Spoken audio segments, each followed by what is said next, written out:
Hello guys, welcome back to our channel. Episode ആരംഭിക്കുമ്പോൾ കാണിക്കുന്നത് ആനന്ദ നിലയമാണ്. അങ്ങനെ 75 ലക്ഷം രൂപ കൊടുക്കുകയാണെങ്കിൽ താൻ ഡിവോഴ്സിന് സമ്മതിക്കാമെന്ന് ഐശ്വര്യ പറയുമ്പോൾ ശ്യാമയും അതിന് സമ്മതിക്കുന്നു. അങ്ങനെ ഐശ്വര്യയും ശ്യാമയും കൂടി ഒരു അഡ്വക്കേറ്റിനെ കാണാനായി ചെല്ലുന്നു. ഐശ്വര്യയ്ക്ക് മ്യൂച്വൽ ഡിവോഴ്സിന് സമ്മതമാണല്ലോ അല്ലേ എന്ന് വക്കീല് ചോദിക്കുമ്പോൾ എൻ്റെ നിവൃത്തികേടായി പോയതെന്നും എനിക്ക് 75 ലക്ഷം രൂപയുടെ അത്യാവശ്യമുണ്ടെന്നും ഞാൻ ഡിവോഴ്സിൽ സൈൻ ചെയ്യാതെ ശ്യാമ പണം തരില്ലെന്നും ഐശ്വര്യ പറയുന്നു. അപ്പോൾ ഐശ്വര്യയ്ക്ക് ഇപ്പോഴും അരുണിന്റെ കൂടെ ജീവിക്കാനാണല്ലേ ഇഷ്ടമെന്ന് വക്കീല് ചോദിക്കുമ്പോൾ ഇങ്ങനെ മാറ്റി മാറ്റി പറയാനാണെങ്കിൽ ഞാൻ പണം കൊടുക്കാൻ തയ്യാറല്ലെന്ന് ശ്യാമ പറയുകയാണ്. ഇത് കേൾക്കുന്ന ഐശ്വര്യ പറയുകയാണ്, വക്കീലെ, എനിക്ക് ശ്യാമയെ വിശ്വാസമാണ്, എനിക്ക് പണം വേണം താനും. വക്കീല് പേപ്പർ താ, ഞാൻ സൈൻ ചെയ്ത് തരാമെന്ന് ഐശ്വര്യ പറയുകയാണ്. അങ്ങനെ വക്കീല് പേപ്പർ കൊടുക്കുകയും ഐശ്വര്യ അതിൽ സൈൻ ചെയ്ത് തിരിച്ചു കൊടുക്കുകയും ചെയ്യുന്നു. ഇത് കാണുന്ന ശ്യാമയ്ക്ക് സന്തോഷമാകുന്നു. പിന്നീട് കാണിക്കുന്നത് ഐശ്വര്യ സുരഭിയെ കാണാനായി ചെല്ലുന്നതാണ്. നീ എന്തൊക്കെ പറഞ്ഞാലും ശരി ഐശ്വര്യയെ, നീ ഇപ്പോൾ കാണിച്ചത് ശുദ്ധ മണ്ടത്തരം തന്നെയാണ്. ആ ശ്യാമയുടെ അതിബുദ്ധിയാണ് ഇതെല്ലാം. നീ ഒരിക്കലും ആ ഡിവോഴ്സ് പെറ്റീഷനി ഒപ്പിട്ട് കൊടുക്കാനേ പാടില്ലായിരുന്നെന്ന് സുരഭി പറയുന്നു.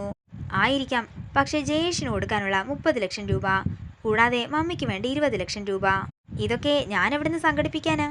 ഇത് കേൾക്കുന്ന സുരഭി പറയുകയാണ്, അതൊക്കെ ശരി തന്നെ, പക്ഷേ ഡിവോഴ്സ് കഴിഞ്ഞാൽ നിന്റെ അവസ്ഥ എന്തായിരിക്കും? എൻ്റെ മമ്മി, അതിനെല്ലാമുള്ള വഴി ഞാൻ കണ്ടിട്ടുണ്ട്. ഡിവോഴ്സ് പെറ്റീഷനി സൈൻ ചെയ്ത് കൊടുത്തെന്ന് കരുതി ഇന്നോ നാളെയോ ഡിവോഴ്സ് നടക്കില്ലല്ലോ. കോടതിയിൽ വെച്ച് അരുണിനോട് ഒരു വലിയ തുക തന്നെ കോമ്പൻസേഷൻ ചോദിക്കും. എനിക്കും മമ്മിക്കും നമ്മുടെ 2 തലമുറയ്ക്കും അടിച്ചു പൊളിച്ച് ജീവിക്കാനുള്ള ഒരു തുക തന്നെ. പിന്നെ ഡിവോഴ്സ് കഴിഞ്ഞാലും അരുൺ എന്താണെങ്കിലും അശ്വതിയോടൊപ്പം സുഖിച്ച് ജീവിക്കാനേ പോകുന്നില്ല. അശ്വതി ജയേഷിനൊപ്പം തന്നെ ജീവിക്കും. അതിനുള്ള വഴി ഞാനും ജയേഷും കണ്ടുവച്ചിട്ടുണ്ട്. ഇപ്പൊ നമുക്ക് വേണ്ടത് മണി പവറാണ്. അത് ഞാൻ ആനന്ദ നിലയത്തിൽ നിന്ന് തന്നെ നേടിയെടുക്കും. ഇത് കേൾക്കുന്ന സുരഭിക്കും സന്തോഷമാവുകയാണ്. തുടർന്ന് ഐശ്വര്യം പറയുകയാണ്, പിന്നെ മറ്റൊരു കാര്യം കൂടിയുണ്ട്. ഞാൻ ആനന്ദ നിലയത്തിൽ നിന്നും പടിയിറങ്ങുന്ന അതേ നിമിഷം തന്നെ അവിടെയുള്ളവരുടെ എല്ലാവരുടെയും ജീവിതം അട്ടിമറിച്ചിട്ട് മാത്രമേ ഞാൻ അവിടെ നിന്നിറങ്ങൂ. പിന്നീട് കാണിക്കുന്നത് ആനന്ദ നിലയമാണ്. കരഞ്ഞുകൊണ്ട് നിൽക്കുന്ന അശ്വതിയുടെ അടുത്തേക്ക് ശ്യാമ ചെല്ലുകയാണ്. എന്തിനാ ചേച്ചി കരയുന്നതെന്ന് ശ്യാമ ചോദിക്കുമ്പോൾ എനിക്ക് വേണ്ടി നീ എന്തൊക്കെ ബുദ്ധിമുട്ടുകളാ ശ്യാമെ അനുഭവിക്കുന്നതെന്ന് അശ്വതി ചോദിക്കുന്നു. അതൊന്നും കുഴപ്പമില്ല ചേച്ചി, ഒരു നല്ല കാര്യത്തിനല്ലേ എന്ന് പറഞ്ഞ് അശ്വതിയെ ശ്യാമ സമാധാനിപ്പിക്കുന്നു. പിന്നീട് കാണിക്കുന്നത് ഐശ്വര്യയാണ്. അരുണിനെ കാത്ത് മുറിയിലിരിക്കുകയാണ് ഐശ്വര്യ. അതേസമയം അരുൺ വന്ന് തൻ്റെ തലയിണ എടുത്തുകൊണ്ട് പുറത്തേക്ക് പോകാനൊരുങ്ങുമ്പോൾ ഐശ്വര്യ പറയുകയാണ്, അരുൺ, എനിക്ക് കൊച്ചുകുട്ടികളുടെ മനസ്സാണ്. ഇന്ന് എന്താണെങ്കിലും അരുൺ എൻ്റെ ഒപ്പം കിടക്കണം. ഞാൻ ഡിവോഴ്സ് പെറ്റീഷൻ എല്ലാം ഒപ്പിട്ട് തന്നതല്ലേ എന്നൊക്കെ ഐശ്വര്യ പറയുമ്പോൾ ഐശ്വര്യയെ തള്ളിമാറ്റിക്കൊണ്ട് അരുൺ അവിടെ നിന്ന് പോകുന്നു. ഇത് കാണുന്ന ഐശ്വര്യ മനസ്സിൽ പറയുകയാണ്, അശ്വതി അവിടെ താഴെയാണല്ലോ കിടക്കുന്നത്. അരുണും ആദ്യം ചെന്ന് താഴെ കിടന്നിട്ട് എല്ലാവരും ഉറങ്ങിയതിന് ശേഷം അവളുടെ മുറിയിലേക്ക് പോകാനായിരിക്കും. ഇത് ഞാൻ ഇന്ന് തന്നെ നടത്തിത്തരാമെന്ന് ഐശ്വര്യ മനസ്സിൽ പറയുന്നു. പിന്നീട് കാണിക്കുന്നത് അഖിലിനെയും ശ്യാമയുമാണ്. അഖിലിനോട് ചോദിക്കാതെ ഐശ്വര്യയ്ക്ക് പണം കൊടുത്തതിന് അഖിലിനോട് ക്ഷമ ചോദിക്കുകയാണ് ശ്യാമ. എടോ, അതിനൊന്നും താൻ ക്ഷമ ചോദിക്കേണ്ട ഒരു കാര്യവുമില്ല. ഈ കുടുംബത്തിൻ്റെ സമാധാനത്തിന് വേണ്ടിയല്ലേ താൻ അങ്ങനെയൊക്കെ ചെയ്തത്. പിന്നെ മറ്റൊരു കാര്യം കൂടി, ഇനി താൻ കൂടുതൽ സൂക്ഷിക്കണം. ഐശ്വര്യടത്തേക്ക് ഇതിനോടകം തന്നെ മനസ്സിലായിട്ടുണ്ട് ഇതിൻ്റെ എല്ലാം പിന്നിൽ താനാണെന്ന്. അതുകൊണ്ട് തന്നെ അഭയപ്പെടുത്താനായി ഐശ്വര്യടത്തി എന്തും ചെയ്യും. അതുകൊണ്ട് സൂക്ഷിക്കണമെന്ന് അഖിൽ പറയുന്നു. പിന്നീട് കാണിക്കുന്നത് ആദിയെയും അമൃതയുമാണ്.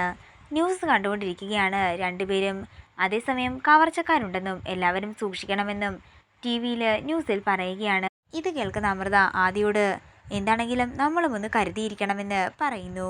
പിന്നീട് കാണിക്കുന്നത് മുറിയിലുള്ള ഐശ്വര്യ അരുണിനെയും അശ്വതിയെയും ഇന്ന് കൈയോടെ പിടികൂടണം എന്ന് പറഞ്ഞുകൊണ്ട് ബെഡ്ഷീറ്റ് എടുത്ത് തലവഴി മൂടി അശ്വതിയുടെ മുറിയിലേക്ക് ചെല്ലുന്നതാണ്. അതേസമയം അത് ശ്രദ്ധിക്കുന്ന ആദിയും അമൃതയും അത് കവർച്ചക്കാരാണോ എന്ന് സംശയിക്കുന്നു. അങ്ങനെ അവർ രണ്ടുപേരും ഒരു വടിയുമായി മുകളിലേക്ക് ചെല്ലുകയും ഐശ്വര്യ കവർച്ചക്കാരാണെന്ന് തെറ്റിദ്ധരിച്ച് തലങ്ങും വിലങ്ങും അടിക്കുകയും ചെയ്യുന്നു. എന്താ ഏട്ടത്തിയെന്ന് ചോദിച്ചുകൊണ്ട് ശ്യാം അങ്ങോട്ടേക്ക് വരുമ്പോൾ കള്ളിയാണെന്ന് അമൃത പറയുന്നു. പെട്ടെന്ന് തന്നെ ബെഡ്ഷീറ്റ് മാറ്റി ഐശ്വര്യ പുറത്തേക്ക് വരികയാണ്. ഐശ്വര്യയെ കണ്ട് 3 പേരും ഞെട്ടലോടെ നിൽക്കുന്നു. തുടർന്ന് അശ്വതിയുടെ മുറിയിൽ ഈ സമയത്ത് എന്തിനാ വന്നതെന്ന് ചോദിച്ചുകൊണ്ട് ശ്യാമയും ആദിയും അമൃതയും കൂടി ഐശ്വര്യയെ ചോദ്യം ചെയ്യുകയാണ്. ഈ നിമിഷം സത്യം പറഞ്ഞില്ലെങ്കിൽ പോലീസിനെ വിളിക്കുമെന്ന് അവർ പറയുമ്പോൾ ഇതെല്ലാം കേട്ട് പേടിയോടെ നിൽക്കുകയാണ് ഐശ്വര്യ. ഇതോടുകൂടി ഇന്നത്തെ എപ്പിസോഡ് ഇവിടെ തീരുകയാണ്. വീഡിയോ ഇഷ്ടമായെങ്കിൽ മറക്കാതെ ലൈക്ക് ചെയ്യുക, ഷെയർ ചെയ്യുക, കമന്റ് ചെയ്യുക.